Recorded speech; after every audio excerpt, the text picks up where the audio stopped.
ফিরে এলাম ব্রেকের পর। চলুন একটা ছবি দেখাই। ফের লকেট চট্টোপাধ্যায়ের বিরুদ্ধে পোস্টার। চুঁচুড়া স্টেশন, চন্দননগর রোড, ফার্মসাইড রোডে বিজেপি প্রার্থীর নামে নিখোঁজ পোস্টার, যে ছবি আমরা দেখাচ্ছি। হুগলিতে ভোটের বাকি আর মাত্র 7 দিন, তার আগে পোস্টার ঘিরে শাসক বিরোধী শিবিরে বিতর্ক তৈরি হয়েছে। আর এই মুহূর্তে নজর রাখতে হচ্ছে সন্দেশখালীতে সভা তৃণমূলের। সন্দেশখালীর রাজবাড়ি এলাকার সভা তৃণমূলের। সকাল থেকে বিজেপির বিক্ষোভে উত্তপ্ত ছিল সন্দেশখালী। বিধায়ক সহ তৃণমূল কর্মীদের ঘেরাও করে সে বিক্ষোভ দেখেছিলাম আমরা। বিকেলে পাল্টা শক্তি প্রদর্শন শাসক দলের। সকালে আমরা ছবি দেখেছিলাম, সেখানকার মহিলারা বিধায়কের সামনেই তৃণমূল কংগ্রেসের একজন কর্মীকে বেধড়ক মারধর করে। আর বিকেলে পাল্টা শক্তি প্রদর্শন করছে তৃণমূল কংগ্রেস। সন্দেশখালীতে সভা তৃণমূলের, রাজবাড়ি এলাকার সভা, যে ছবি আমরা দেখাচ্ছি। আর্থিক স্বনির্ভরতা করেছে, সত্যি সত্যি নির্যাতিত হয়, সেই মাটা বিজেপিতে ভোট দিলে আমরা কোনো অভিযোগ করব না, আমরা তাদের কাছে ভোট চাইবো না। সেই মাকে কলঙ্কিত বলছে বিজেপি। টেলিফোনে আমাদের সঙ্গে রয়েছেন আমাদের সহকর্মী অনব ব্রহ্ম। অনব, এই সবার কারণটা কি? দেখো, আজকে তুমি জানো যে সন্দেশখালীতে আবারও যে বিজেপির যেটা অভিযোগ, যেটা সন্দেশখালীতে তাদের যে বিজেপি কর্মী এবং সমর্থকদের, তাদের কিন্তু প্রত্যেকটা সময় মিথ্যে অভিযোগে তাদেরকে ফাঁসানো হচ্ছে।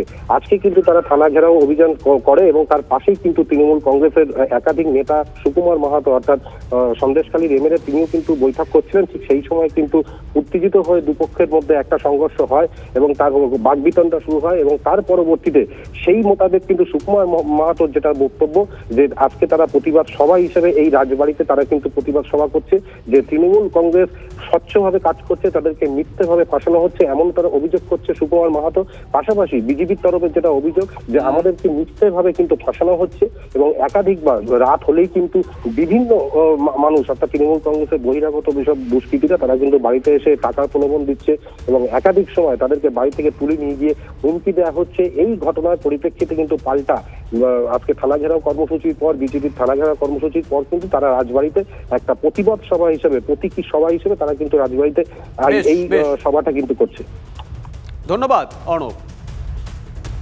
ভাঙড়ের দিকে নজর রাখতে হচ্ছে। ভাঙড়ে পাওয়ার গ্রিডের সামনে ফের উত্তেজনা। অভিযোগ, জমি কমিটির এক সদস্যকে শ্যামপুকুর এলাকা থেকে গ্রেপ্তার করে পুলিশ। ঠিক কি ঘটেছে?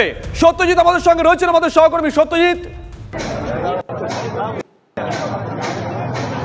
এই মুহূর্তে পাওয়ার গ্রিডের সামনে আমি দাঁড়িয়ে আছি এবং আমার ক্যামেরা বন্ধুকে দেখাতে বলবো যে বাম দিকে কাশীপুর এবং পোলেরহাট থানার বিরাট পুলিশ বাহিনী রয়েছে। পাশাপাশি জমি জীবিকা বাস্তুতন্ত্র এবং পরিবেশ রক্ষা কমিটির যারা সদস্য, তারা এখানে আছেন। ইতিমধ্যে উপস্থিত হয়েছেন অলিক চক্রবর্তী, যে 2017 সালে পাওয়ার গ্রিড বিরোধী আন্দোলনকে কেন্দ্র করে যে উত্তপ্ত পরিবেশ তৈরি হয়েছিল, সেখানে এক সদস্য তাকে গ্রেপ্তার করা হয়েছে চুক্তি ভেঙে। সেই অভিযোগেই কিন্তু জমি কমিটির যারা নেতৃত্বরা আছেন তারা এখানে অবস্থান করছেন।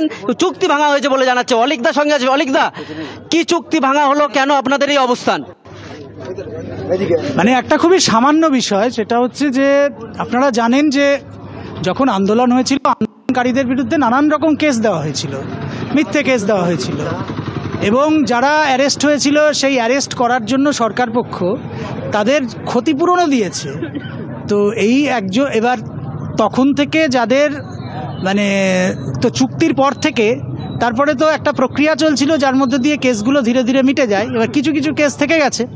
এবার সেই কেসে আমাদের সাথে বারবার যতদিন সাব কমিটির মিটিং হয়েছে, সেখানে কথা হচ্ছে যে কি কেস আছে, কতগুলো কেস আছে, তাহলে সেগুলো কিভাবে আপনারা তুলবেন, সেগুলো নিয়ে কথাবার্তা হোক এবং কথাবার্তা বলে সেগুলোকে মিটিয়ে ফেলুন। তখন এবার পরিষ্কার বললো কেস আছে, ঠিক আছে, আমরা ধীরে ধীরে ব্যাপারগুলো চেষ্টা করছি, আর কাউকে অ্যারেস্ট করা হচ্ছে এরকম তো নয়। তো এইভাবে ব্যাপারটা একটা বোঝা। অ্যারেস্ট হবে না বলেও আজকে আবার নতুন করে অ্যারেস্ট, এবং আপনাদের কি কর্মসূচি নিয়েছেন, কতক্ষণ চলবে? এখন তো আমরা প্রথমত দেখছি, অবস্থান করছি। হ্যাঁ, এখনো আমাদের দেখা যাক কি হয়, আমরা আছি। বেশ, নজর থাকবে, নজর রাখো।